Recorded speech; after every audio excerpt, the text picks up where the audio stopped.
Hello class 10th, how are you? Well, okay.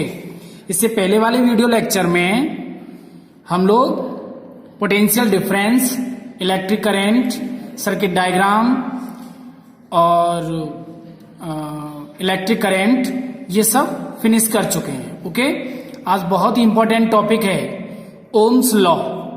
Okay, board exam के लिए भी ये बहुत इंपॉर्टेंट है, तो इस पर फोकस करिएगा। तो what is Ohm's law?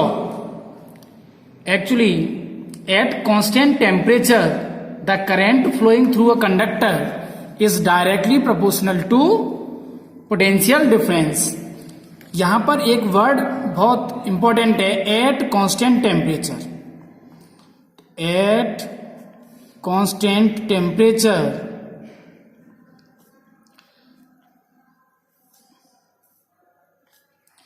current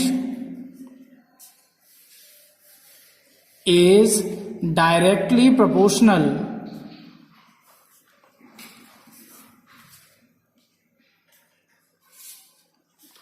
to potential difference।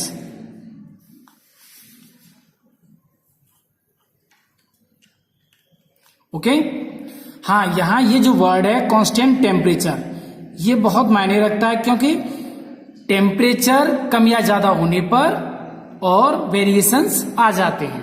Okay, तो हम ये कह सकते हैं I proportional V means electric current is directly proportional to potential difference. Okay, तो या फिर हम ये कह सकते हैं वी प्रोपोर्शनल आई। ओके, तो जब भी प्रोपोर्शनल का हम साइन हटाएंगे तो V equal to R I, या आर क्या है? कांस्टेंट। ओके, आर यहां कांस्टेंट है, R is constant. Okay, and V क्या है? Potential difference.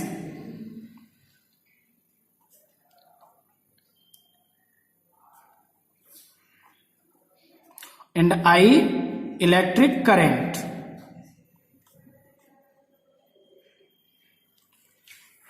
ओके, तो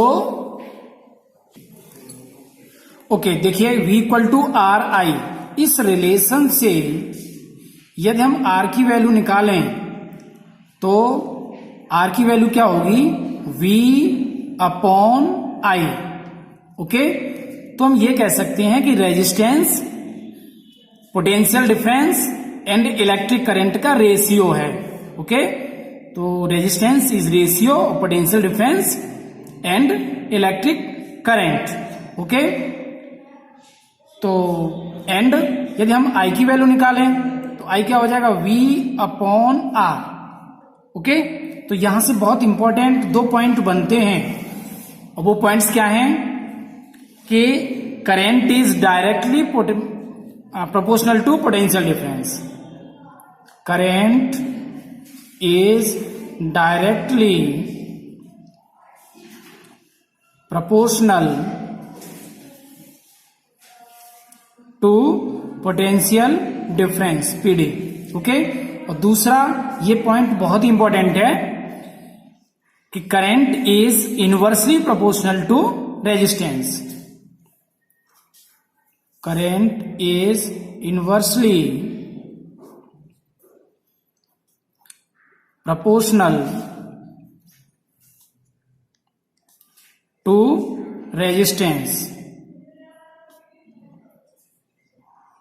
Okay, it means if resistance is high in a circuit then current is low।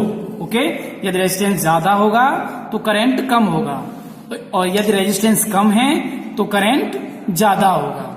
Okay, okay students, तो now we will discuss resistance of conductor। okay, so the property of a conductor due to which it opposes the flow of current through it is called resistance। okay, देखिए किसी भी conductor में यदि current का oppose होता है, विरोध होता है, या आप ऐसे समझ सकते हो कि हर एक सब्सटेंस की खुद की एक प्रॉपर्टी होती है कि वो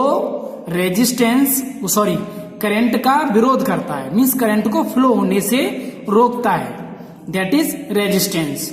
ओके, जैसे हम लोग देखेंगे कि जो मेटेलिक वायर हैं, ठीक है ना, तो उनमें करंट आसानी से फ्लो हो जाता है। जैसे कॉपर है, कॉपर इसका मतलब ये हुआ कि इसका रेजिस्टेंस बहुत कम है, इसलिए करंट आसानी से फ्लो होता है।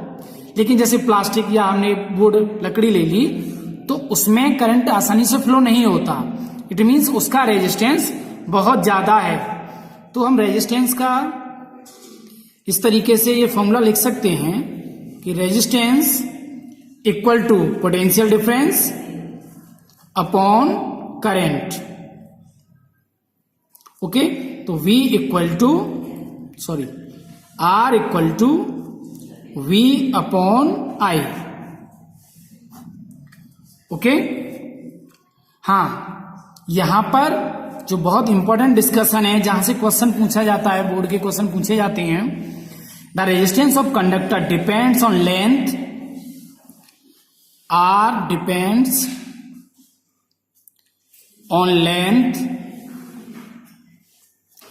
पे डिपेंड करता है, थिकनेस पे डिपेंड करता है, ओके, नेचर ऑफ मटेरियल पे डिपेंड करता है,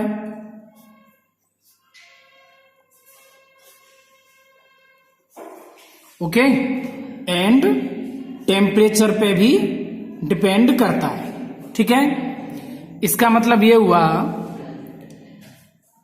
कि यदि किसी वायर की लेंथ ज्यादा है, ओके, या हम ये कह सकते हैं a long wire has more resistance. ठीक है, long wire has more resistance.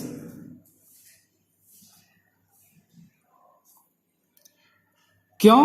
क्योंकि R प्रोपोर्शनल L। ओके, तो ऐसे ही क्या हो जाएगा, short wire has less resistance.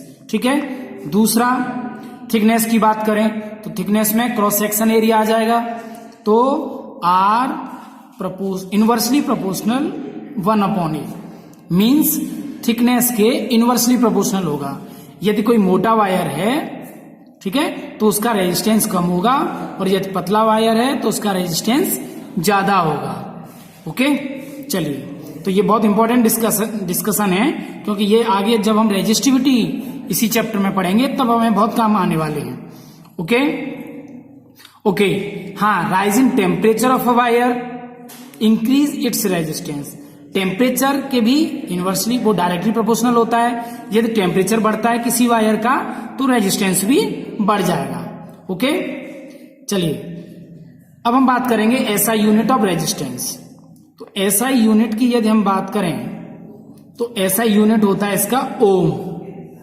Okay, इसको इस तरीके के साइन से हम डिनोट करते हैं। ओके, तो यदि हम इस डेफिनेशन से या इस फॉर्मूले से रेजिस्टेंस की यूनिट निकालें तो 1